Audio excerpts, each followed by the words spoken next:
किसान इकट्ठा हुए हैं?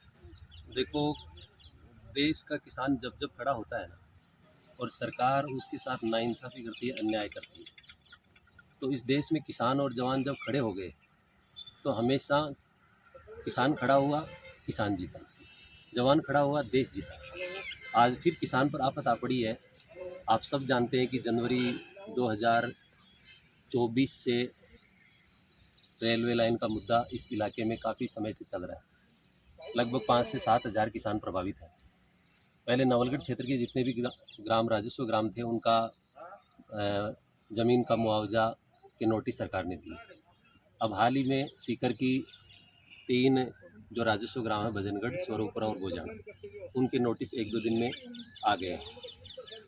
आप सब जानते हैं कि किसान की जो ज़मीन होती है वो बेशकीमती ज़मीन होती है, और बेशकीमती ज़मीन का अब जो मुआवजे के जो नोटिस जारी किए हैं, उनमें किसान को इस तरह से लूटने का काम किया है सरकार ने कि उनको जैसे ऊँट के मुंह में जीरा दे के उनको पागल बना के ज़मीन ले ली जाए और किसान को यहाँ से निकाल दिया जाए और वो अपनी बर्बादी की तरफ चला जाए।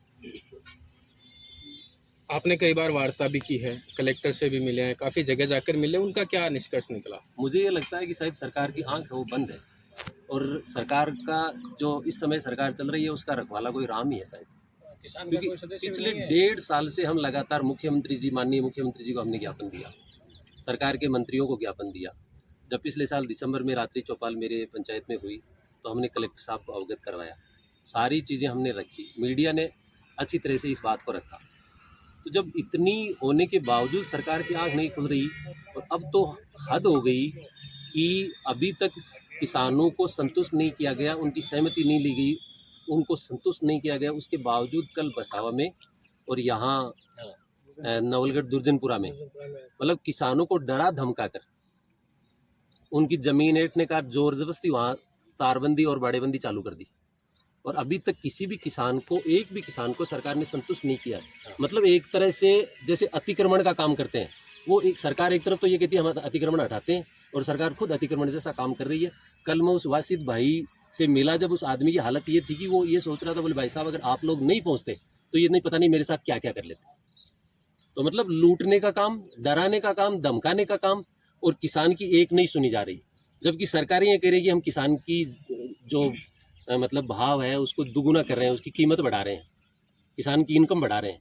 अब आप ये मीडिया वाले अच्छी तरह से समझते हो कि किसान की ज़मीन लेना क्या उसकी इनकम को बढ़ाना है क्या? उसके बच्चों का पेट काटना इनकम बढ़ाना है क्या? क्या ये देश का विकास है क्या? कोई भी किसान इस चीज़ को बर्दाश्त नहीं करेगा जब तक जितने लोगों की ज़मीन आ रही है उनको पूरी तरह से संतुष्ट नहीं करती सरकार, तब तक हम इस मामले में पीछे नहीं हटेंगे।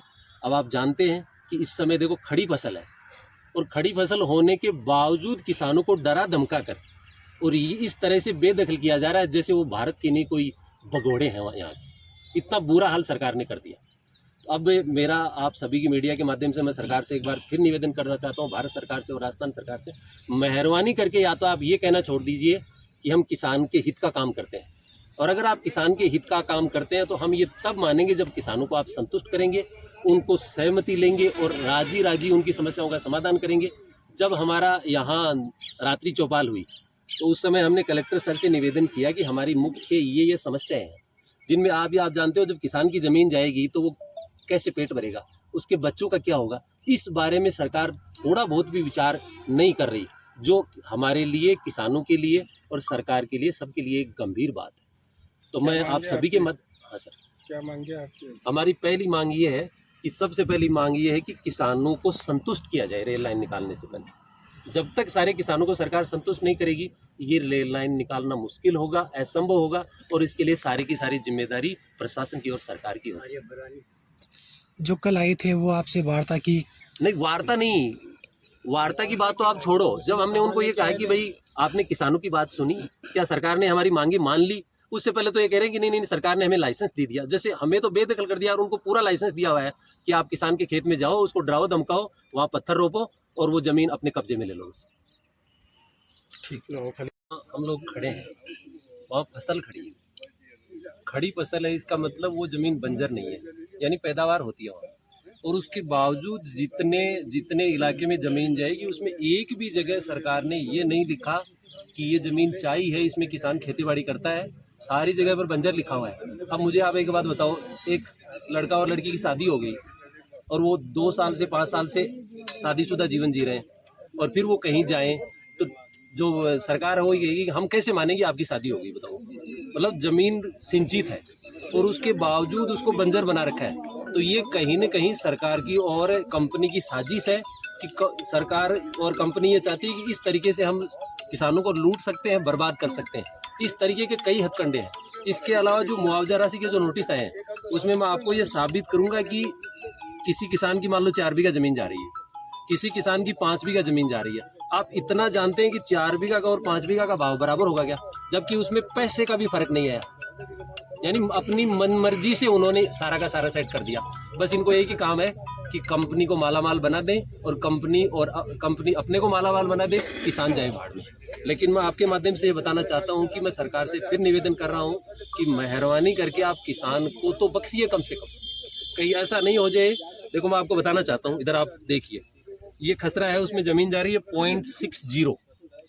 उसका जो मुआवजा राशि निर्धारित की है वो 1,37,507 की है।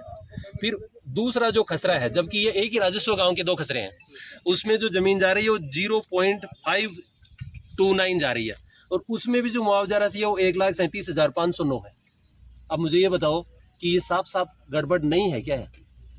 ये तो मैंने एक चीज़ बताई आपको, ये तो केवल एक ही भजनगढ़ में एक ही कचरे में मिल गए। ऐसे कचरे 1100 या 1200 हैं। यानी इस तरीके से मनमर्जी कर दी बिना पूछे। तो मैं फिर सरकार से ये कहना चाहता हूँ कि किसानों को संतुष्ट, अगर आपको कंपनी को फ़ायदा पहुँचाना है, कंपनी को मालामाल बनाना है और कंपनी वालों को आपको अंबानी और अडानी बनाना है, तो उससे पहले किसान की जो समस्या है उनका समाधान कीजिए, उनके बच्चों को नौकरी दीजिए, जो ज़मीन बची हुई है उस पर सड़क निकालिए, रास्ता बनाइए, और जब किसान संतुष्ट हो जाए तब आप लाइन निकालना। उससे पहले कोशिश ना करें, क्योंकि ये जेड़ी, गंडासी, हथौड़ी ये किसान जिसके हाथ में रहती है वो जवाब देना भी अच्छी तरह से जानता है। अभी हम भी जैसे बसा